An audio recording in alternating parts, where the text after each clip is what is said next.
ಈಗಾಗಲೇ ಕೆಲಸವನ್ನು ಮಾಡ್ತಾ ಇದ್ದಾರೆ. ಪ್ರಮುಖವಾಗಿ ಹಗಲಿನ ಬಸ್ ಸ್ಟಾಂಡ್ ಆಗಿರ್ಬೋದು ಅಥವಾ ಮಾರ್ಕೆಟ್ ಆಗಿರ್ಬೋದು ಮತ್ತೆ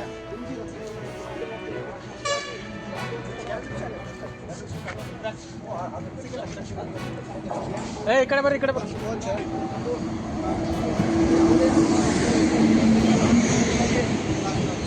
ಸರ್. ನಿಲ್ದಾಣಕ್ಕೆ ಬರುವಂಥ ಪ್ರತಿಯೊಬ್ಬರ ಬ್ಯಾಗನ್ನು ಕೂಡ ಸಂಪೂರ್ಣವಾಗಿ ಚೆಕ್ ಮಾಡ್ತಾ ಇದ್ದಾರೆ. ಪೊಲೀಸರು ಕೂಡ ಬೆಳಗ್ಗೆಯಿಂದ ಸಾಕಷ್ಟು ಕೆಲಸವನ್ನು ಮಾಡಲಿಕ್ಕೆ ಮುಂದಾಗಿದ್ದಾರೆ. ರೀತಿಯಲ್ಲಿ ಬಾಂಬುಗಳಾಗಿರ್ಬೋದು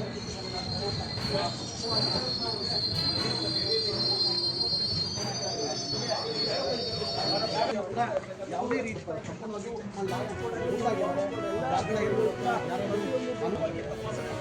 ಕೆಲಸವನ್ನು ಕೂಡ ಮಾಡ್ತಾ ಇದ್ದಾರೆ. ಈಗ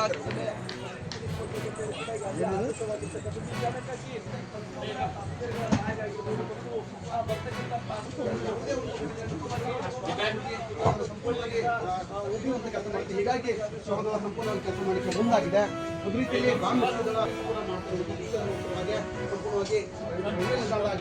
ರೈಲುಗಳನ್ನು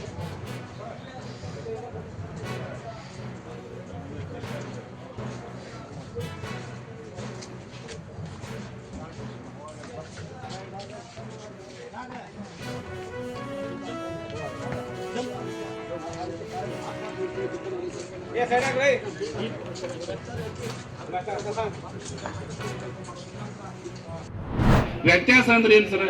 ಈಗ 7.5 kg ಅಥವಾ 8 kg ಸಕ್ರಿ ವ್ಯತ್ಯಾಸ. 1 kg ಸಕ್ರಿ ಬೆಲೆ ಎಷ್ಟು ಸರ್? ಅವ್ರು ಹೋಲ್ಸೇಲ್ನಾಗ ಕೊಡೋದು 25 ರೂಪಾಯಿ ಕೊಡ್ತಿರ್ಬೋದು 1 kg ಹೋಲ್ಸೇಲ್ ರೇಟ್. ಈ ಮಾರ್ಕೆಟ್ನಾಗ 42-43 ರೂಪಾಯಿ ಮಾರ್ಕೆಟ್ನಾಗ ರೈತರ ಅದು ಕಮಿಷನ್ ಕೈ ಚೇಂಜ್ GST ಮಾರಾಟ ಮಾಡೋದು 34-35 ರೂಪಾಯಿ ಮಾರಾಟ ಮಾಡ್ತಾರ.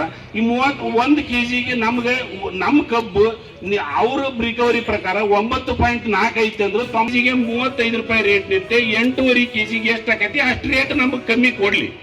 ಈ 3,300 ರೂಪಾಯಿದಾಗ ನಮ್ಗೆ ಈ 250 ರೂಪಾಯಿ ಕಮ್ಮಿ ಕೊಟ್ರೆ 3,050 ರೂಪಾಯಿ ರೇಟ್ ಹಾಳ ಕೆಡುತ್ತಾರ.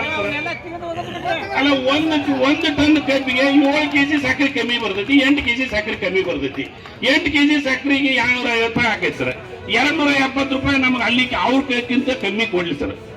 ಅಷ್ಟರ ಆದೇಶ ಮಾಡ್ಲಿ ಗೌರವಾನ್ವಿತ ಸರ್ಕಾರದವರು ಮಾನ್ಯ ಜಿಲ್ಲಾಧಿಕಾರಿಗಳ ಮುಖಾಂತರ ನಮ್ಗೆ ಇಷ್ಟರ ಆದೇಶ